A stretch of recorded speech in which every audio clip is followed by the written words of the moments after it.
का welcome to the lofty classes. तो आज जो है हम पॉलिटी की क्लास में डिस्कस करेंगे नया टॉपिक।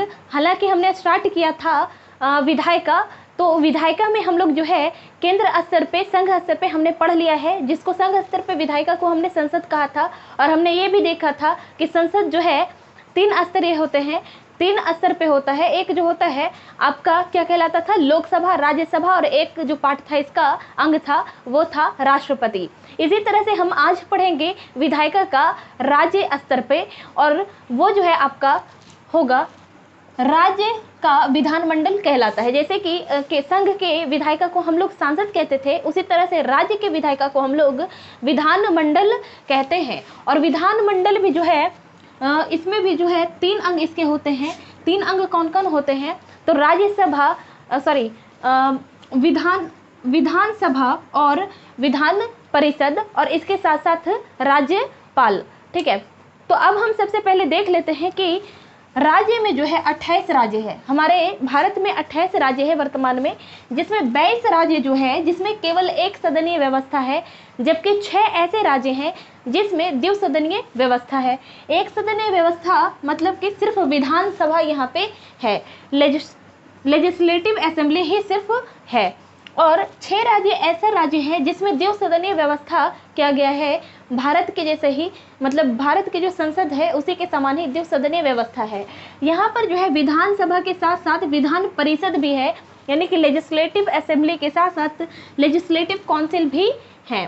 ठीक है, तो हम बात कर लेते हैं कि विधान परिषद। देखो, विधानसभा तो इसमें 22 में है ही, साथ ही इसमें 6 में भी है। ठीक है, मतलब 28 राज्य में विधानसभा है, लेकिन 6 ऐसे राज्य हैं जो कि विधान परिषद भी उसमें है। और वो राज्य है कर्नाटका, महाराष्ट्र, आंध्र प्रदेश, तेलंगाना, उत्तर प्रदेश और बिहार। ठीक है, लेकिन अभी जो है एक नोट आप कर लेना कि असम और उड़ीसा को भारत के संसद ने स्वयं के विधान परिषद बनाने की अनुमति दे दी है। अब नेक्स्ट टाइम से जो परिषद का गठन होगा उसमें आपका शामिल होगा असम और उड़ीसा भी। ठीक है, तो फिर से एक बार सुन लेना, ये नोट है, नोट पॉइंट है, इसको आप करंट से अपडेट कर सकते हैं। असम और उड़ीसा को भारत के संसद ने स्वयं के विधान परिषद बनाने की अनुमति दे दी है। तो अब जो होगा नेक्स्ट टाइम से वो 6 नहीं बल्कि 8 होगा। क्या होगा, 8 ऐसे राज्य होंगे जिसमें विधान परिषद होगी। हालांकि वर्तमान में 6 है, और वो कौन कौन से हैं, कर्नाटका, महाराष्ट्र, आंध्र प्रदेश, तेलंगाना, उत्तर प्रदेश और बिहार। देखो, उत्तर प्रदेश और बिहार तो याद रहेगा ही, साथ ही जो है आप इस तरह से याद रख सकते हैं कि वेस्ट में, कहाँ, इंडिया के वेस्ट में कर्नाटका और उसके बाद महाराष्ट्र। ठीक है, और वेस्ट हो गया ये, और ईस्ट में जो है, ईस्ट कोस्ट जो है अपना, उसमें जो है आंध्र प्रदेश और आप तेलंगाना ले सकते हैं। ठीक है, जो कि हम जानते हैं कि पहले जो है आंध्र प्रदेश और तेलंगाना दोनों की राजधानी क्या हुआ करती थी, हैदराबाद। अभी जो है आंध्र प्रदेश की चेंज हो गया है, आंध्र प्रदेश का अमरावती हो गया है। तो अब जो है यही जो चीज़ था, ये दोनों का क्या है, खुद का विधान परिषद है। ठीक है, ये चीज़ आप याद रखना कि 6 ऐसे राज्य वर्तमान में है जिसकी खुद की विधान परिषद है। हालांकि संसद ने 2 और राज्य असम और उड़ीसा को खुद की स्वयं की विधान परिषद बनाने की अनुमति दे दी है। अब हम बात कर लेते हैं कि विधान परिषद के निर्माण या समाप्ति की प्रक्रिया को हम डिस्कस करेंगे। और एक बात यहाँ याद रख लेना कि राज्य के जो विधानमंडल है उसका जो प्रावधान किया गया है वो भारत के संविधान के भाग 6 में, जैसे कि संसद का प्रावधान कहाँ किया गया था, संविधान के भाग 5 में, लेकिन विधानमंडल का प्रावधान जो है भारत के संविधान के भाग 6 में किया गया है। और अनुच्छेद 168 से लेकर के 212 तक जो है विधानमंडल का प्रावधान किया गया है। अब हम सबसे पहले जान लेते हैं कि विधान परिषद के निर्माण और या तो फिर समाप्ति का जो है प्रक्रिया क्या है।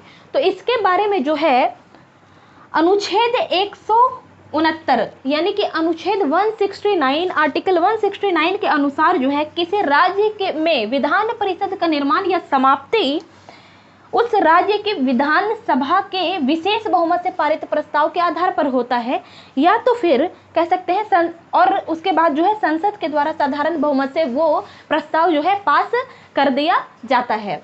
तो हम कैसे समझेंगे इसको, देखो आप इस तरह से पॉइंट में नोट कर सकते हैं कि विधानसभा जिस भी राज्य के लिए अगर हम चाहते हैं कि विधान परिषद का निर्माण हो या तो फिर विधान परिषद की समाप्ति हो जाए, तो उसके जो है विधानसभा के जो है मेंबर जो है विशेष बहुमत से पारित प्रस्ताव करेगा, तब जो है ये जाकर के प्रस्ताव पारित होगा और उसके बाद जो है संसद के द्वारा साधारण बहुमत से ये प्रस्ताव जो है पास किया जाएगा, तब जो है उस राज्य में विधान परिषद का निर्माण होगा या तो फिर समाप्ति होगी।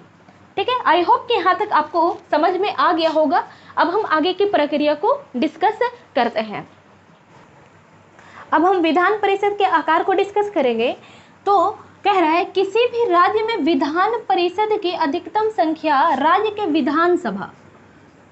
विधानसभा की कुल संख्या का 1/3 होगी। जैसे कि हम एग्जाम्पल से इसको समझते हैं, लेकिन किसी भी राज्य के न्यूनतम सदस्य संख्या 40 होगी।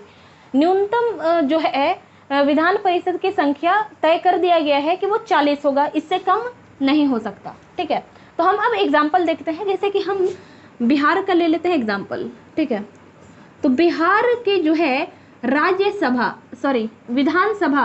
विधानसभा की संख्या है 243। ठीक है, तो कह रहा है जितना विधानसभा की संख्या है उसका 1/3 जो होगा वो विधान परिषद की संख्या होगा। तो इसको जब हम 3 से डिवाइड करेंगे तो कितना हो जाएगा, 81 हो जाता है। ठीक है, तो मतलब कि अधिकतम जो है बिहार में विधान परिषद की संख्या मैक्सिमम कितना हो सकता है, मैक्सिमम हो सकता है 81। बिहार में विधान परिषद की संख्या मैक्सिमम कितना हो सकता है, 81।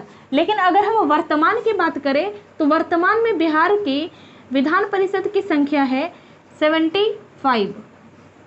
ये याद रखना। ठीक है, तो हमने क्या समझा कि किसी भी राज्य में विधान परिषद की अधिकतम संख्या जो है राज्य के विधानसभा की कुल संख्या का 1/3 होगी। तो हमने क्या देखा कि बिहार के विधानसभा की संख्या है 243। ठीक है, जब हम उसको 1/3 से डिवाइड देते हैं तो देखते हैं कि 81 आता है। यानी कि बिहार में जो है विधान परिषद की मैक्सिमम संख्या, जो विधान परिषद में सदस्यों की संख्या मैक्सिमम कितना हो सकता है, 81 हो सकता है।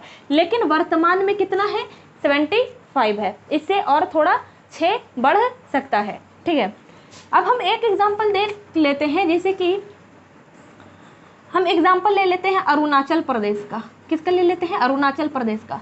तो अरुणाचल प्रदेश जो है उसमें विधानसभा की संख्या ही है 60। ठीक है, विधानसभा की संख्या कितना है अरुणाचल प्रदेश में, 60। तो विधानसभा में सदस्यों की संख्या 60 है, तो इसको जब हम 1/3 से गुणा करते हैं तो आता है 20। यानी कि मैक्सिमम जो है 20 हो सकता है। लेकिन इसमें क्या कहा गया है, लेकिन किसी भी राज्य में न्यूनतम सदस्य संख्या जो है विधान परिषद की कितनी हो सकती है, 40। तो यही रीज़न है कि अरुणाचल प्रदेश जो है इसमें विधान परिषद अभी नहीं है। ठीक है, हालांकि अगर होगा, अगर संसद ये तय करता है तो इसमें 20 नहीं बल्कि 40 से ही होगा किसी भी हाल में।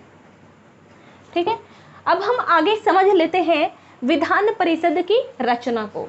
ठीक है, आई होप कि ये वाली चीज़ें आपको समझ में आ गई होंगी। अगर नहीं समझ में आता है तो कमेंट सेक्शन में कमेंट करके ज़रूर बताएं, और अगर वीडियो अच्छा लगता है तो लाइक करें। अगर चैनल पर न्यू है तो चैनल को ज़रूर याद से सब्सक्राइब कर दें, शेयर करें अपने दोस्तों से। और आगे हम समझते हैं विधान परिषद की रचना। देखो, हमने क्या देखा था कि जिस तरह से लोकसभा या राज्यसभा की जो रचना होती थी वो 2 तरीके से इसमें होता था चुनाव। एक निर्वाचित होते थे और एक जो है मनोनीत होते थे। तो इसमें भी जो है विधानसभा हो या विधान परिषद हो, इसमें भी 2 तरीके से चुनाव होता है। इसके सदस्य चुने जाते हैं, एक तो मनोनीत होता है और दूसरा जो है आपका निर्वाचित होता है। तो निर्वाचित सदस्यों की संख्या जो है इसमें तय नहीं बताया गया है, लेकिन विधानसभा में जितना संख्या होगा, विधानसभा में जितनी संख्या होगी उसके नहीं, विधान परिषद में जितनी संख्या होगा, विधान परिषद में जितनी संख्या होगा उसका 5/6 जो होगा वो निर्वाचित होगा, बाकी 1/6 जो होगा वो मनोनीत होगा। तो यहाँ देखो निर्वाचित तो कितना हो सकता है विधान परिषद का, 5/6 हिस्सा जो होगा वो निर्वाचित होगा, जबकि 1/6 हिस्सा जो होगा वो मनोनीत होगा। तो जैसे हम बात कर लेते हैं कि अभी बिहार में जो है कितना सदस्य संख्या है विधान परिषद में, बिहार की संख्या मान लो है 75, मान लो क्या है ही 75 है, ठीक है। तो इसका जो है 5/6 हिस्सा जो होगा वो निर्वाचित होगा। तो इसको कैलकुलेट करके आप देख सकते हो,